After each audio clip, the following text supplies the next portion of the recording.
stepping through, you're learning, yeah. Okay. So it's on. Right. So do you want to say what you just said again? Or? Okay, so basically, yeah, so we've been just talking about this recent conflict that I had, this internal turmoil, and I felt like I had these two options between how to be, and one of them has been, it's felt like this, my default, where I just contract and step away from conflict and want to just just toe the line and don't make waves, and kind of came to this awareness that, oh, this is my victim role somehow, right? And so instead it was like I stepped through a huge amount of fear to try to state my truth, and despite feeling like there would be all these repercussions, but deciding to just step through this, and Very uncomfortable. Very uncomfortable, but like stand up for myself in a way, which is something I feel like didn't do as a kid or in my life in general, where these important times, I feel like there's these important pivotal moments where I didn't stand up for myself, and that this I just, well, it started by just holding all this shame, this part of me that felt so ashamed for having done that all my life, and just feeling that, and then so stepping through this, it's hurting myself, but there's still this like anxiety and but yeah, so what we were talking about just now though was how I feel like this was like me stepping in the direction that I meant to go, and in terms of growth, and that I feel like I really I made the right choice. Like I'm starting to say what you're going to say, but yeah, feeling like it, like if this were a test, then I just attained the next level somehow. It's like a video game. Oh yeah, you have ascended to the next level or something, because it's a good thing, a positive thing. Okay. Yeah. Right. So, and then you made the comment that you were at this point in your travels, literal travels, and you were just about to turn around and come back, and you made the comment of kind of come back to your place and kind of what you kind of something about kind of being the victim. I don't know. Right, because it feels like that's sort of in this is one of my tests for life, or this is like according to the gene keys, this is one of my places that I need to work on, is stepping out of being a victim, or like step out of the whole piece, actually, whether it's being victim or the Right. or something. So this is all kind of happening within this story. Yeah. Right. This narrative about your past, and that it's a reoccurring thing, right? And that and so if you had come back, instead of going into the discomfort, you would come back and to your place, not having confronted that and been the victim. And so when you said that, for me, what I saw was this definite idea that being a victim is bad, but also the label that gets attached to an experience, right? To what's going on. So what's being experienced is bad. We're going to call this victimhood, and we are all in agreement that that's really bad, and that's not the way for a self-actualized person to be engaging with the world. And and like I kind of said, that when I heard that it's what I kind of sensed in there was a inner conflict, almost like an inner tug of war or something, that this is a good enlightened way to be, and this is a bad delusional way to be. Unaware. Right. So I guess in my experience, when I'm seeing life through that way, I'm kind of still in it, right? And I am pushing. It's kind of like this, the triple welcome we've talked about in the past, right? So it's from the Sedona method, where you welcome the situation, you welcome everything you're wanting to do with it, either pushing it away or holding it close, and you're welcome, and you sense how that is personal, how it makes up who you are as an identity. And it almost seems like that we can't push something away without also at the same time holding it close, which doesn't make any very much sense, but Well, it does. It's like you're saying, the tug of war. I mean, you're still holding onto the rope right, as opposed to dropping the rope and stepping away. right. Mhm. So because when we talk about surrender, right, to me, if you had turned around and come back, to me that was just as as much as surrender as the other one, right? That it's like, again, coming back, I guess, to choices, and right. So so the choice to go one direction happened, right? And then wrote this letter, and there's like an ownership of that choice, right? Which fits into the whole kind of, I guess, I don't know how to say it, like the spiritual, the whole spiritual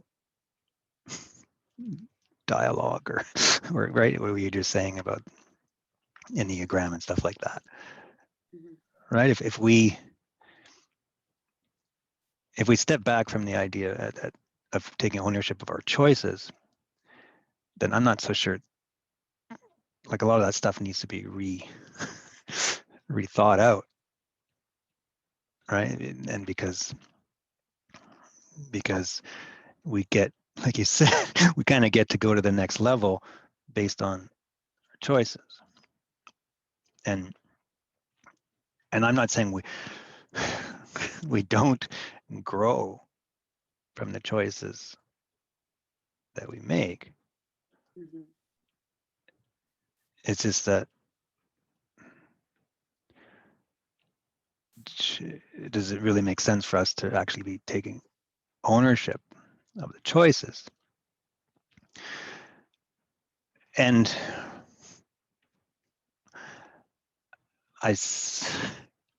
so why are you saying that, right? So that sounds really disempowering. And I think a lot of way when I say these, it feels that way because we're looking at through the how choices have benefited me lens. And my interest is always looking through the suffering lens. Why do we suffer, right? And so Right. it seems to me that we suffer when we take ownership of the choices we don't like, right? So we it's that's why I liked so much, like that interview I was about with Anthony Hopkins, right? Oh, I He's didn't see just, it. he's just a really, like, I don't know if I actually heard it correctly, but I kind of feel like I did because he was just talking about his life and his acting and all the stuff that he's done. And he's just saying it just all seemed to happen.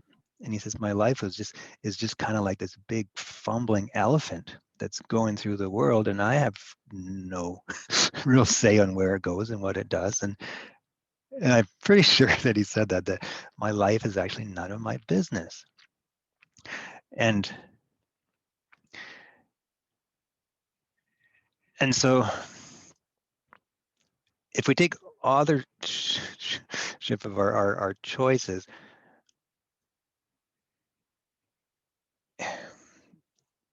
then we suffer.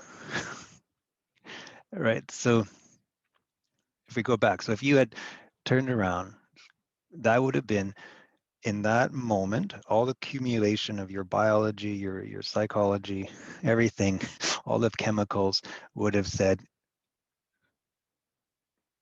no to that going forward and yes to turning around. Right? And you would have come back, that other thing would not have happened, and then you would be here, and then there would be a lot of thoughts and ideas and about what had happened. And so to me, that is just as much surrendering as the other one, right? And so if we go into this story about one has to stand up, right, and go into conflict, um, Or confrontation or something, right? Or yeah. right. I mean, that's a pretty universal. I mean, there's probably quite a few people that wouldn't apply to, right? I mean, I'm sure I could say that for me, probably everyone in our family, right? Sorry, that wouldn't apply to or would? Would. Oh, okay, okay. And like everyone in our family, right? I think it's a pretty universal uh, Theme. theme. Sure. Right. And so doing that, going into that is good. Retreating is bad. Yeah. So why? So if we go back to the triple welcome, right? To me, that's why that's such a interesting process because we're even when we did something that was so empowering, if we're taking authorship of it and we're wanting to hang on to it, and it means that we're a more evolved person, we're, in my opinion, we're not free because at the same time we're we're giving energy and pushing away the other one.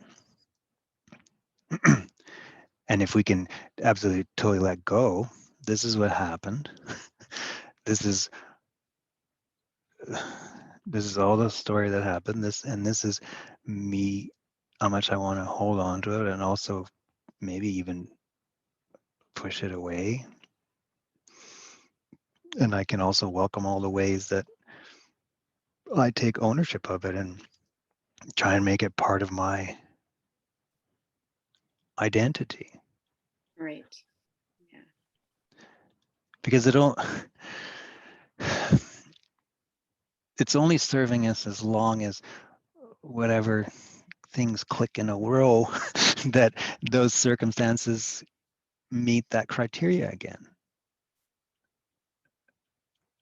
Right? So that idea about being empowered by this, it's only serving us as long as we're still making choices that are going to fulfill that narrative. And if we're not, then we've all, by default, we're less than, and we're incomplete.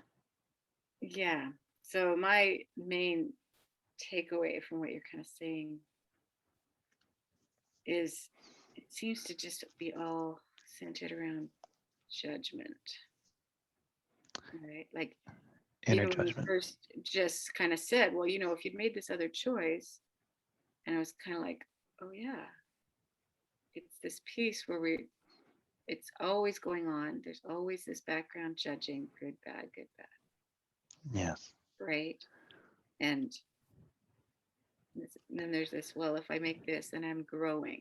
So growing and is good, and staying stuck is bad, and all of it. But all of it, even stuck, it seems to have to do with my judgments around my situation, which makes me suffer. So coming back to the suffering. So that's why someone could be, spend their whole life as a farmer and be very at peace with it and connected to the land, and that someone else might feel like, I never got to do anything. I never got to travel. I didn't get to do this or that or this, and just be in agony about being trapped in this life, which is I can more relate to, because of my part of me wants to, I've always wanted to just go and see everything, experience all these things, you know, coming from a place of, because that is, it's almost better somehow. Right. Yeah. And But if you so look at even that, beyond the idea of choices, right, whether or not we make the choices, to just the judgments about where I am or what I'm doing or not doing, and is what's causing me to suffer. well, if we didn't have judgments, we probably couldn't care less about our ownership of our choices. Exactly, that's what I mean. So then, Yeah. then it doesn't matter. It no longer becomes an issue of whether or not I made the choice or not. Right. Yeah. You can be more in line with neuroscience and that. Actually, I didn't make. But Sorry. then, okay, but then the idea that to live life without having judgments, that's better. Exactly. Right. So that's where the mind comes in. And okay, we're going to do this, and then a judgment comes up. Oh God, what? Let's get rid of this. It's and that's like it's just yeah, it's a moment by moment letting go. Yeah. It's not. There's no way like that. You let go 10 seconds ago is irrelevant. Right, exactly. It's not a dogma I can hang on to either. No. Unless you have to hold on to the dogma of letting go. Well, yeah. Yes, but then you're hanging on. Then you're not letting go, right? There's a we know when when we're making it a dogma and when we're not. Well, But the whole idea of stuck, right? I mean, if you just look out that window, right? There aren't any of those trees ever stuck, right? They're just, yeah, there you go. the trees over there. I mean, from I guess a certain perspective, you could say, yes, they're not going anywhere and they're They're stuck there. They they're must stuck be there. miserable. And They, that branch has been there for as long as I've been here. And yeah, they never get to see what's on the other side of the lake. right.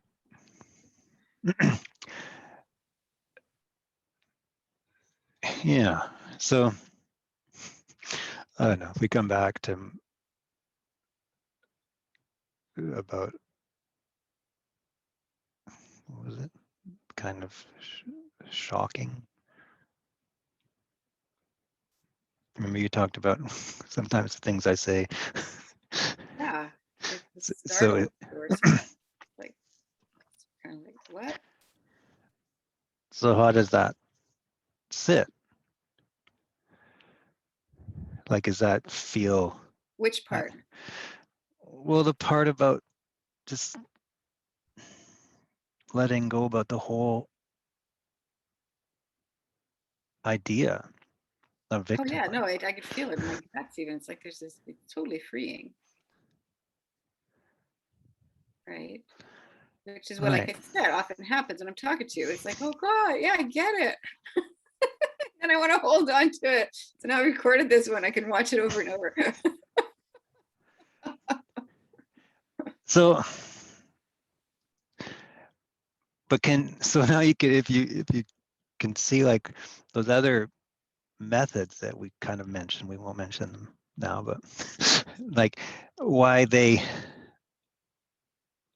just kind of seem sad to me. There's a sadness to me when I hear people really engaged in that. And I think that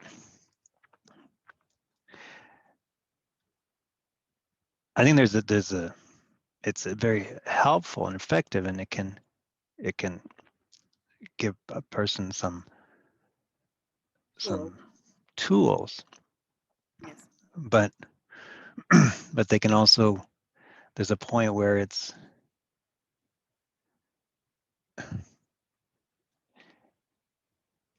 where the mind has taken it and made it a tool for suffering. Right. But then maybe that's just a judgment too about them. Well, yes, that, Like to feel sad about where someone else is even at is a judgment that, right? That it's not absolutely amazing and wonderful that they're in that place. right, but you don't really know that until you actually have a conversation. I guess I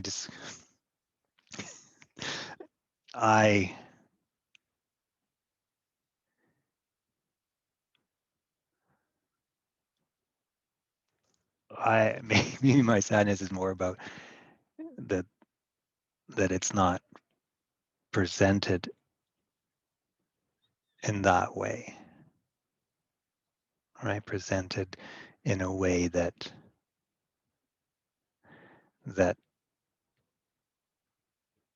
use the tool, but don't hang on to it too tightly, Mhm. right? Like even like when I teach meditation or mindfulness, and like I think there's definitely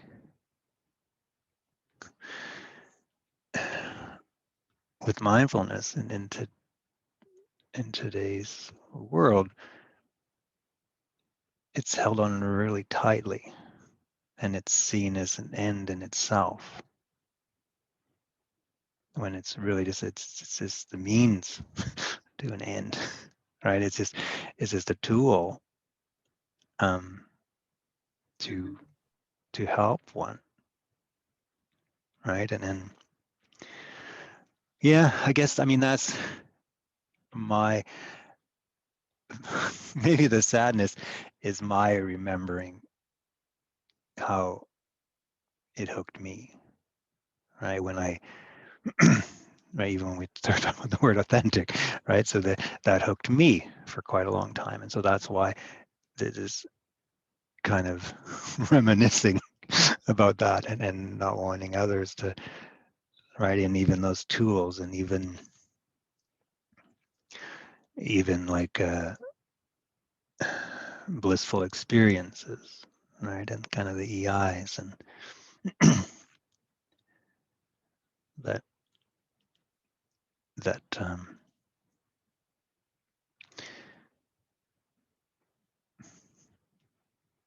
that yeah, I think it was in my talk with Mom. She was talking about the finger in the moon. Was that her, or was that you that was talking about the finger in the moon? Oh, finger in the moon. At and the moon, right? Pointing. That's this the old Chinese story, right? That the teacher is pointing at the moon, and then the student gets enamored with the teacher's finger. It's like, no, no, look what it's pointing at. Forget about That's my a good finger. one. Yeah. Yeah. Um,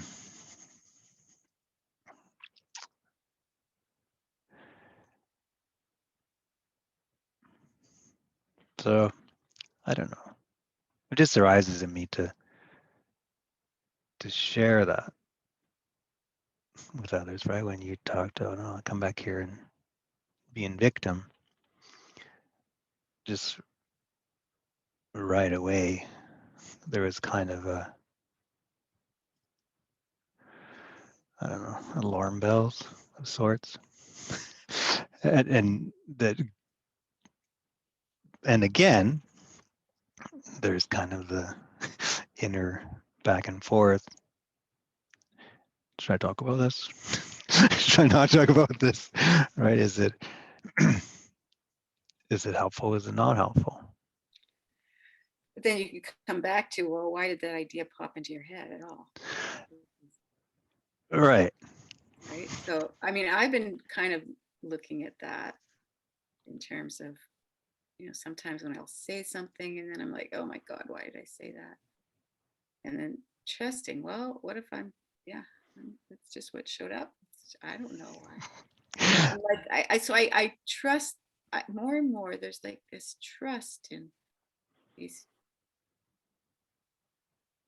prompts or something that want me to say something or do something. I like that, but I mean, there's a preference judgment where I like when those things they're a lot clearer and I'm Yeah. unattached to them as opposed to these other pieces. But like, so it's like when I see, if I hear you, if I'm sharing something and then I see you kind of go, oh, I'm going to like, oh yeah, well, I can just trust that for whatever reason, this has popped into Shawn's head and he has to share this. And it's, because it's, yeah.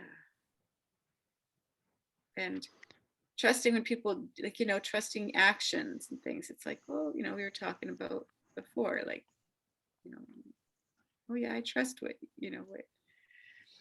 you, whatever you do. And it's almost like that's sort of going into this realm of something beyond us, or the mystery part or something, trusting that that's showing up in a way. Yeah. So Definitely the when you mystery say part. something, even if it feels uncomfortable for me, there's a part of me that really trusts, okay, well, there's something here then, right? Like this, it isn't just coincidence that this thought is, this prompting is happening for the person, or when it's me, like, if I'll say something like, okay, yeah, no, like as a monitor, right, on intensives, that's taught me that so much. It's like I'll feel like prompted to say something to somebody, and part of me is like, oh, don't do that. That's gonna send them spiraling, or they're gonna react to that. Mhm. But I say it anyway, and they react to it. And And then going through all my stuff of, oh my God, why did I say that? But no, maybe I need to just wait it out and see. And often, yeah, it's that little push that ends up, serving somebody somehow.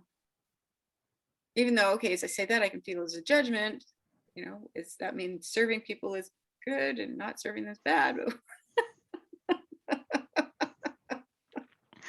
but but it's just kind of, yeah, okay, I don't, if I can stop resisting, like I like that, yeah, if I have to bring myself back to anything, it's like a meditation technique too, in a way, right? Just bringing our attention back. So it doesn't have to be something like dogma that we hang on to. It can just be, okay, bring my attention back. Can I just welcome this? Can I welcome all of my resistance to it? Can I welcome that I really want to hold on to feeling good? Or whatever, right? Welcome that, and then welcome that I seem to feel it has something to do with my personal growth, and it's all about me or something, right? Like, Right. which, I mean, ultimately it does, because this is just my world. This is my own video game that's going on around me. Yeah, but yeah, and there's peace with that. I can feel like there's a settling, and yet I could see, like, when you first said that about how I could make this choice, which is what I always do. I understood almost in that moment that, oh yeah, there's no right or wrong about it. It would have been totally okay if I do this habitual thing, and it's not wrong. It's just another experience, but it's like, oh, wait a minute, maybe there's another experience over here I could check out. I stepped through this uncomfortableness, right? Yeah. It's like having a video game with all these points of division, these choice points, where every single one of them is just an experience to, like, wow, I did that one. Did you do path B? Yeah, I checked that one out. Right. Rather than, oh, I won because I ended up at this particular endpoint, Right. versus this one here where whatever, everything fell apart. And yeah, but yeah, to just see all these points as just equally as valid, and as just like the trees, wherever each tree ended up is just where they ended up. Yeah. So the thing, this when you talked about served them or didn't serve them, and I guess for me to kind of hold all that, that's when I came up with the idea of the flavors. I think we talked about that, right? The flavors, right? And so I'm okay with having the idea that freedom is kind of a yummier flavor than suffering. And so I I mean, yummier for me. Maybe for some people it's not, who can say? But that, so I kind of, so when I even stepped in and wanted to talk about what you were sharing, right at the very beginning of this recording, there's definitely a preference there for the flavor of freedom, and wanting Michelle to be sharing that flavor as opposed to the flavor of struggle or suffering. Mm-hmm. But I also wanted, off camera, last week we had a conversation about suffering, and it's, I think one of these weeks I want us to revisit that, and because I thought I think that would be helpful for us to have that conversation, and kind of, so it's not just always my Here's my take on it. What's suffering? Right. So I got to go. Okay. Well, this was good. Thank you. It was always fun. Yeah.